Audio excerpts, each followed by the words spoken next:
Sometimes life changes in an instant, like the click of a camera shutter. One night I was shooting one of the most important events of my career, and the very next moment, my world was flipped upside down. My name is Jackson, and I've been a professional photographer for over a decade. This is the story of how I lost my fiancée and found my true calling. They say a picture is worth 1,000 words, but some words can destroy thousands of pictures. That's exactly what happened at that corporate party, when Madison, who was my fiancée at the time, decided that my career wasn't worthy of her new social circle anymore.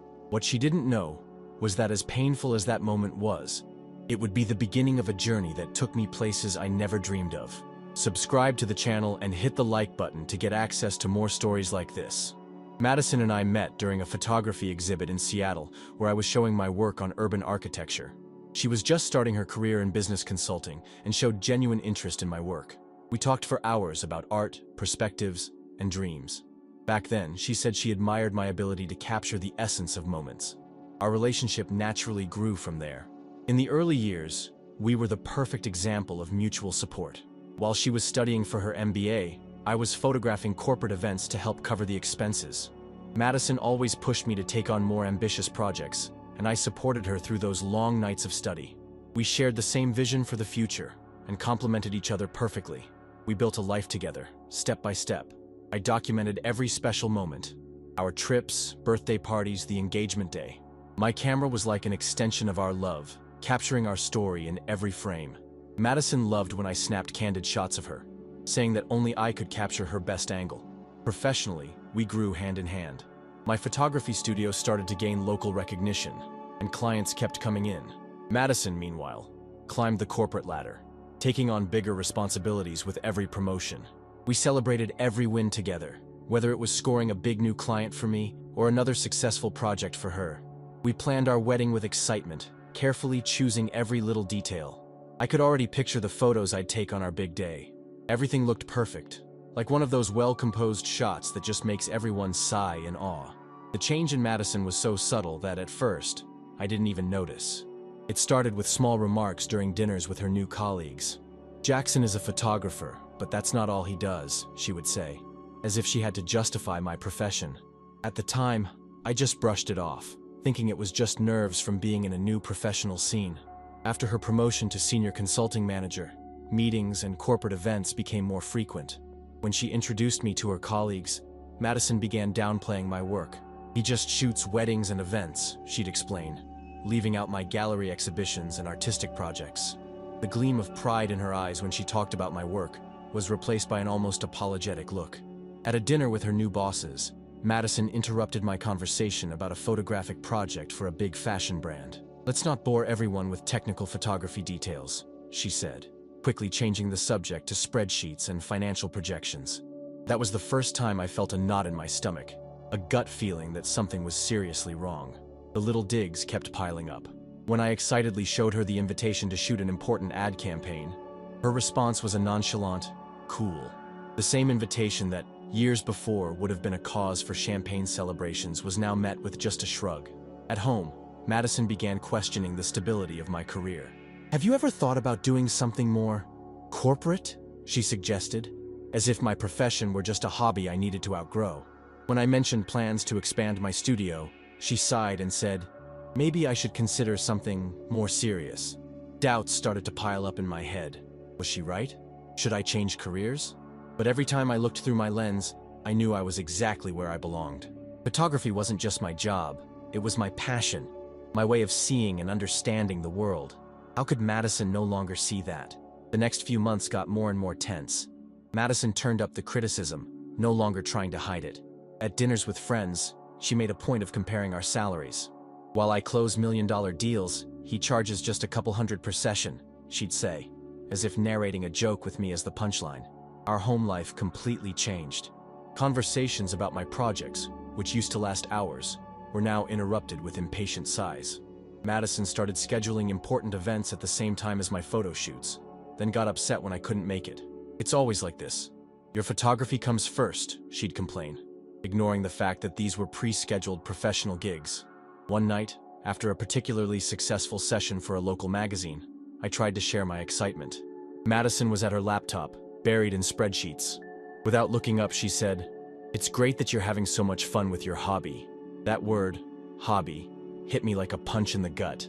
Years of hard work and refining my craft reduced to just a pastime. Meetings with her colleagues turned into tests of patience. Madison made sure to introduce me as my fiancée who works with cameras, as if I were some teenager experimenting with different careers. When I tried explaining lighting techniques or composition, she'd quickly change the subject to something she deemed more relevant. The discomfort grew day by day. Our moments together, once filled with laughter and plans, were replaced with heavy silences or arguments about my lack of ambition. Madison started suggesting business courses and even sent me links to corporate job postings. "I just want what's best for you," she'd say, but her words carried a strong note of disapproval. I tried talking about how I felt several times, but she brushed off my concerns as an artist's sensitivity. The gap between us got wider, and I began to see that maybe there was no bridge left to reconnect. And the worst was yet to come. I had no idea just how far things were going to go. The celebration for the 10-year anniversary of the consulting firm where Madison worked was supposed to be just another corporate event. I was there as her date, but also as the photographer hired by the company to document the night. The banquet hall was decorated elegantly, filled with executives in formal wear, and I was switching between socializing and capturing key moments. Madison looked extra radiant that night. She had just been promoted to director, and everyone was congratulating her. I watched her through my camera, proud of her success, capturing her confidence and joy in every shot. Then her boss called everyone's attention for a toast in her honor. The CEO praised her dedication and leadership, and then, totally unexpectedly, asked her to say a few words. Madison went up on the small stage, champagne glass in hand, smiling at the crowd. She began by thanking the company for the opportunity, talking about her journey and dedication. Up to that point, everything was normal. Then she started talking about the necessary sacrifices for success. "Some of you might know my fiancé, Jackson," she said, pointing toward me. I felt all eyes turn in my direction. "He's here tonight, not just as my date, but also as the photographer on call," she added, her voice laced with a tone I'd never heard before, a mix of condescension and embarrassment. "You know, sometimes people ask how I balance my executive career with an artist fiancé," she continued, sparking a few laughs in the room. "Jackson loves taking his expensive selfies. Like he calls it, professional photography." More laughter erupted. I could feel my face burning up. "But I think it's time for him to grow up, right? Maybe we can put him in the marketing department to snap some shots for the company's Instagram." The room exploded with laughter. I saw some executives sharing amused glances, while others looked awkward. Madison kept going, completely oblivious to the impact of her words. "Maybe then he'll finally understand what a real job is, don't you think?" At that moment, something inside me just broke. Years of love, dedication, and mutual support had been reduced to a corporate joke. I placed my camera on the nearest table, fixed my tie, and walked up to the stage. Madison's smile faltered when she saw me coming up the steps. I gently took the microphone from her. The room went utterly silent. "Thank you, Madison, for finally making it clear what you think about me and my work," I said steadily. "You know, you're right about one thing. It's time to grow up. So I think our engagement ends tonight." I took the engagement ring off my finger and placed it in her hand. She stood there, frozen and speechless. "Oh, and about the event photos," I continued, addressing the CEO. "I'm sorry, but I'm going to have to pass on this job. I don't think it's right to continue after this incident." The silence that followed was deafening. I stepped off the stage with firm strides as whispers started spreading throughout the room. Madison stayed up there, unmoving, still clutching the ring. I saw her boss rushing over, probably trying to salvage the situation, but I was already headed for the exit. Some guests tried to stop me, quietly showing their support. An older lady, who I later learned was a board member, touched my arm and murmured, "You acted with dignity, son." Others turned away, embarrassed for having laughed just moments before. I grabbed my photography gear and headed to the elevator. Before the doors closed, I heard Madison calling me in a trembling voice, so different from the arrogant tone of just minutes ago. I kept hitting the ground floor button repeatedly, determined to avoid any more drama. I drove home on autopilot, replaying every moment of that night in my mind. Our years together crumbled in a matter of minutes. When I got to our apartment, no, now it was just hers, I began packing up my essentials. I knew I couldn't sleep there. My phone wouldn't stop buzzing. Madison's messages kept coming, apologies mixed with accusations. "How could you humiliate me like that?" one read. "I'm sorry. I didn't mean it," said another. "You're being immature and selfish," claimed a third. I eventually turned my phone off. I spent the night at a nearby hotel, surrounded by my cameras and a few changes of clothes. The next morning, when I returned to grab the rest of my stuff, Madison was already at work. It was for the best. I left my keys on the kitchen table along with a simple note. "I'll have someone pick up the rest of my things. Goodbye." The following days were a whirlwind. Madison swung between attempts at reconciliation and bursts of anger. Her work friends started contacting me, some trying to mediate, others admitting that she'd clearly crossed the line. One of her co-workers even offered me a formal apology on behalf of the company, along with full payment for the event I didn't shoot. A week later, Madison showed up at the small studio where I was temporarily staying. She looked different, the power and arrogance replaced by red eyes and a defeated posture. "Can we talk?" she asked. I let her in. She talked for almost an hour, about work pressure, about expectations, about her fear of not being taken seriously by her peers. She said she was deeply sorry and that we could start over, that she'd go to therapy. In another time, maybe I would have given in, but something that night had fundamentally changed everything. "Madison," I finally interrupted, "you didn't just humiliate my profession. You humiliated who I am, everything I built, everything we represented together. There's no going back from this." She left in silence, leaving the engagement ring on my work table. That was the last time we saw each other in person. It was time to turn the page and start a new chapter. The first few weeks after the breakup were a mix of pain and determination. Madison tried everything: long emails explaining her reasons, messages from mutual friends trying to mediate, even a formal letter of apology.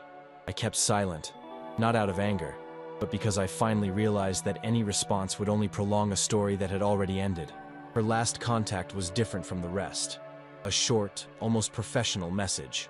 "I realize I've lost not only my fiancée but also my moral compass. I hope that someday you can forgive me, but I understand if not.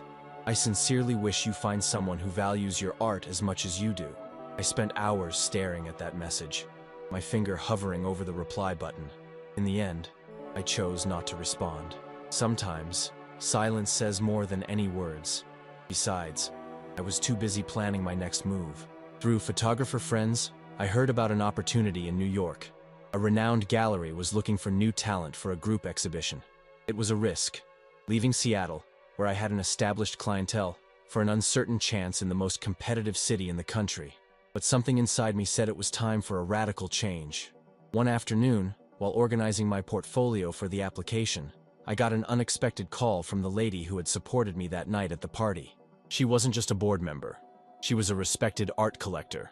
"Your work is exceptional, Jackson," she said. "Don't let anyone convince you otherwise. And if you need a recommendation letter for New York, I'd be honored to write one." When Madison heard about my plans to move, she made one final attempt to reach out. A long email full of nostalgia and regret. "Remember when you photographed my first big presentation? How you perfectly captured that mix of nerves and triumph? I was so proud of your talent back then. I lost myself somewhere along the way, letting corporate ambition cloud my vision. When you leave, take with you not just memories, but the best version of me." This time, I replied with a short but honest message. "Thanks for recognizing that. I hope you find your way back to yourself. Goodbye, Madison." The decision was made. I sold most of my furniture, packed up my photography gear and some personal belongings. The day before leaving, I did one last job in Seattle. I photographed the sunset at the Space Needle, the same spot where I had proposed 2 years earlier. Looking through my lens, I realized I wasn't just capturing the end of a day, but the end of an era. The colors in the sky, the reflections in the buildings, the long shadows. Everything felt more intense, more meaningful. It was like the city was giving me its own farewell in shades of orange and purple. The next morning, I set off for New York. I wasn't running away. I was heading towards something new, something bigger than me. The Manhattan skyline was waiting, along with the promise of a fresh start. New York welcomed me with its usual intensity. I rented a small apartment in Brooklyn and turned the living room into an improvised studio. The city pulsed with a different energy, and my camera seemed to catch stories around every corner. The beginning wasn't easy. I spent nights refining my portfolio, shooting everything from modest weddings to small local events just to pay the bills. But there was something liberating about starting over. about being known solely for my work without the weight of a failed relationship defining me. My big break came 3 months after I moved. The gallery that had drawn me to New York chose one of my series for its autumn exhibit. It was a sequence of photos I had taken in the first weeks in the city, portraits of street artists captured in moments of raw vulnerability, just when they thought no one was watching. The work caught the eye of an influential critic from the New York Times. "Jackson doesn't just capture images, he captures the very essence of artistic survival," he wrote. "His photos are a powerful testament to creative persistence in the face of adversity." That article opened doors I never knew existed. I got invites to shoot exclusive events, gallery openings, even an independent fashion week. Every gig allowed me to experiment with new techniques and explore different perspectives. I was growing, not just as a photographer, but as an artist. There was one project that changed everything. I started documenting the transformation of an old industrial building into a community cultural center. Over 6 months, I photographed not only the renovation process, but the people involved, the workers, the artists, the neighborhood residents. The series captured the exact moment when an abandoned space was reborn with a new life and purpose. During one of the final sessions for the project, I met an international art curator. She flipped through my portfolio with genuine interest, asking sharp questions about my technical and artistic choices. "You have a unique eye," she said. "You see beauty where others might only see decay." The Cultural Center was inaugurated with an exhibit featuring my photos across the entire first floor. Seeing my work displayed like that, telling the story of transformation through images, was surreal. At the opening, I watched people stand in front of my photos, discussing them, getting emotional. One elderly gentleman was particularly moved by one image, a construction worker sitting on the ledge of a broken window during his lunch break. "This photo," he said with tears in his eyes, "captures perfectly what it means to dream of something bigger than ourselves." At that moment, I realized I had found my true voice as a photographer. I wasn't just capturing moments, I was telling stories of transformation, resilience, and hope. The pain of my past had become fuel for my art. The city that once felt intimidating was now my home, my open-air studio. Every street, building, and unfamiliar face offered a new chance to create something meaningful. New York wasn't just a new beginning, it was the perfect stage for my artistic evolution. The notification came on an ordinary Tuesday morning. The International Photography Awards, one of the most prestigious awards in the field, had selected my series on the Cultural Center as a finalist in the social documentary category. I stared at the email for several minutes, trying to take it all in. The award ceremony was in London, and all finalists had to present their work in person. Sitting on the plane, flipping through the event catalog, I saw my name listed alongside photographers I'd always admired. It felt surreal to be competing at that level. During my presentation to the judges, I talked not just about the techniques I used, but about the transformation I documented, of both the space and the people involved. I explained how each photo captured a moment of change, hope, and possibility. When they announced my name as the winner, time seemed to stand still. I walked up to the stage amid applause, holding the trophy with trembling hands. In my thank you speech, I talked about believing in yourself and not letting others define your worth. Later, at the reception, one of the judges approached me. "Your photos have soul," he said. "They don't just show what you see, they show what you feel. That's rare." Back at my hotel, I found dozens of congratulatory messages, including one from the Seattle board member who had supported me that night. Among them was an email from Madison. "Congratulations on the award. I always knew you were exceptional, even when I failed to show it. Your success is more than deserved." I didn't reply, but for the first time, I didn't feel any bitterness seeing her name. The award wasn't just professional validation. It was proof that staying true to myself and my art was the right choice. Subscribe to the channel and hit the like button to get access to more stories like this. Looking back now, I realized that public humiliation was actually a hidden blessing. Sometimes you have to lose something you thought was essential to discover who you really are. My camera doesn't just take expensive selfies. It tells stories, preserves memories, and documents transformation. To those of you going through doubt or dealing with people who belittle your dreams, here's what I learned. Your value isn't defined by someone else's opinion. Don't let anyone diminish your passion or question your life choices. Disrespect usually starts small, but ignoring it only leads to a bigger wound. Today, my studio in New York is always buzzing with projects that challenge and inspire me. The international award opened doors I never dreamed of, but the real win was staying true to my artistic integrity. Every time I snap a photo, it's a reminder of that choice. Madison taught me a valuable lesson, even if not in the way she intended. She showed me that true success isn't in corporate titles or social approval. It's about being true to yourself and your purpose. Every click of my camera now carries that truth. For everyone who's followed my story this far, here's my message. Don't let anyone dim your light. Your talent, your passion, your work, everything about you matters. Sometimes the end of a dream is really just the beginning of something much bigger. Subscribe to the channel and hit the like button to get access to more stories like this.